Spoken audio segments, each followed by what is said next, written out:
Kembali bersama kami di Indonesia Bicara dan kita di segmen ini masih berbincang mengenai angin segar obat COVID-19 dan di awal saya sudah berbincang dengan Pak Wawan Purwanto dari BIN dan juga ada Prof Zulis dari UGM dan di segmen ini kami masih bersama Pak Diki Budiman langsung dari Australia. Pak Diki masih bersama saya ya?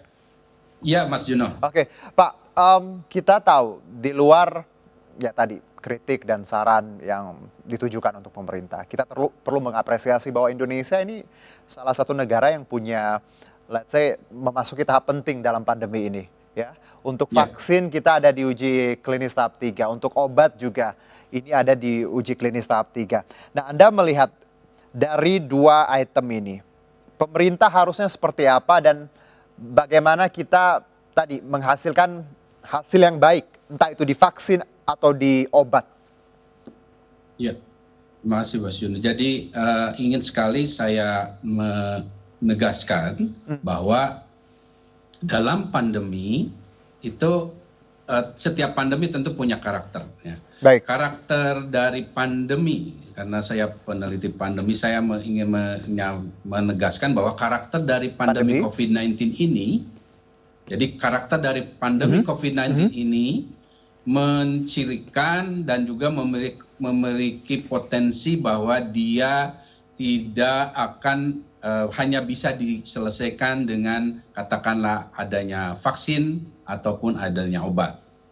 Karena beberapa hal, salah satunya selain dari karakter virusnya tersendiri, dengan juga kecepatan penularannya yang disebut dengan R number ini, jadi juga faktor lainnya, terutama yang ingin saya tegaskan di sini adalah bahwa strategi yang harus dimiliki ini tetap yang wajib utamanya itu yang testing, tracing, isolasi, dan perubahan perilaku itu tidak bisa kita kesampingkan. Itu tetap menjadi strategi utama. Adapun vaksin, kenapa saya sampaikan ini tampaknya tidak menjadi solusi tunggal, karena dalam gelombang pertama riset vaksin maupun obat ini khususnya vaksin, saya bicara vaksin dulu, tampaknya kita belum mendapat hasil vaksin yang memiliki efektivitas yang kita perlukan untuk keluar dengan serta-merta, dengan cepat dari situasi pandemi. Jadi vaksin seperti apa yang kita perlukan, yaitu vaksin yang minimal memiliki efektivitas atau efikasi minimal itu 85%. Ini yang kita perlukan. Baik. Namun tampaknya dari berbagai riset di dunia ini dan berbagai pantauan terakhir menunjukkan tampaknya di gelombang pertama riset vaksin ini akan ada yaitu di antara tapi 40-70% efektivitasnya. Artinya kita masih akan memerlukan social physical distancing, kemudian tes lacak dan isolasi. Nah ini memang wajar karena tadi kan Mas Juno di segmen sebelumnya juga menyampaikan bahwa secara normal saja vaksin tercepat itu memang vaksin Ebola itu 5 tahun Mas. Nah itu pun belum efektif banget. Betul.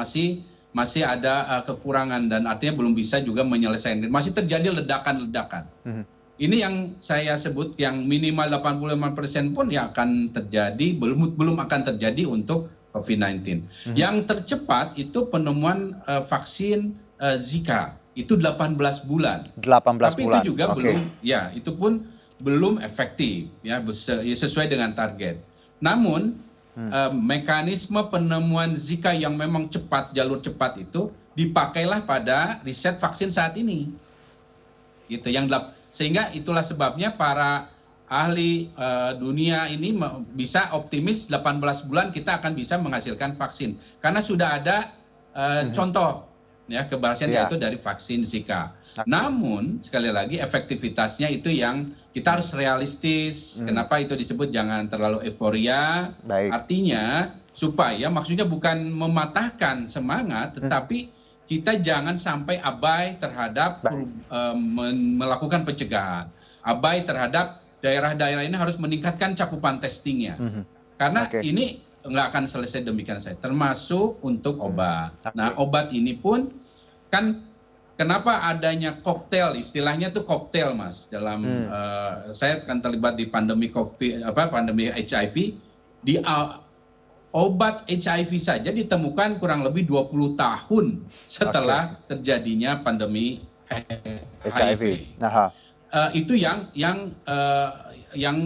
relatif efektif ya. Baik. Artinya kita bisa lihat demikian sulitnya mendapatkan satu antiviral ya, obat yang apalagi karakter dari virus yang COVID ini, yang penyebabkan COVID ini, dia menyerangnya kurang lebih 6 area atau 6 target. Sehingga sudah sangat logis pasti tidak akan mungkin hanya ada satu obat yang bisa mengobati ini. Karena dia kan ada 6. 6 tadi. Kalau 6 berarti harus ada 6 jenis yang bisa efektif pada 6 lokasi atau target ini. Baik. Ini yang terjadi. Berarti hal lain yang bagaimana? Silakan Pak Diki. Nah, hal lain yang juga harus diperhatikan itu yang tadi saya sampaikan tentang karakter dari pandemi ini, bahwa pada pandemi COVID-19 ini kita temukan pasien-pasien yang pulih ya, bukan sembuh. Pas pulih ini karena ada beberapa catatan. Pasien-pasien yang pulih ini ternyata antibodinya, kekebalannya terhadap COVID-19 ini hanya bertahan setelah pulih ini di rata itu antara 2 sampai 3 bulan. Nah, ini juga menjadi kekhawatiran sekaligus juga pertanyaan. Nah, karena jangan sampai kita mengandalkan satu vaksin yang juga ternyata kita tahu efektivitasnya tidak lama. Kan COVID-19 ini kan keluarganya coronavirus. Selama ini vaksin yang kekebalan yang timbul dari akibat terinfeksi coronavirus yang menyebabkan common cold itu hanya bertahan tidak ada yang setahun. Kalau katakanlah sederhananya begini, Mas Juno batuk pilek, kan 1 bulan 3 bulan ya bisa kena batuk pilek lagi. Itu seperti itu. Kira-kira seperti itu gambarannya. Pak Diki, terima kasih sekali atas insight-nya. Yang saya bisa highlight tadi garis bawahi bahwa kita boleh fokus ke vaksin dan obat, tapi tracing dan protokol kesehatan is a must. Bukan sesuatu pilihan lagi, tapi harus ya Pak ya, tetap diterapkan ke depannya. Terima kasih Pak Diki, langsung dari Australia. Selamat bertugas kembali dan tetap jaga kesehatan. Salam sehat Mas Juno. Salam sehat.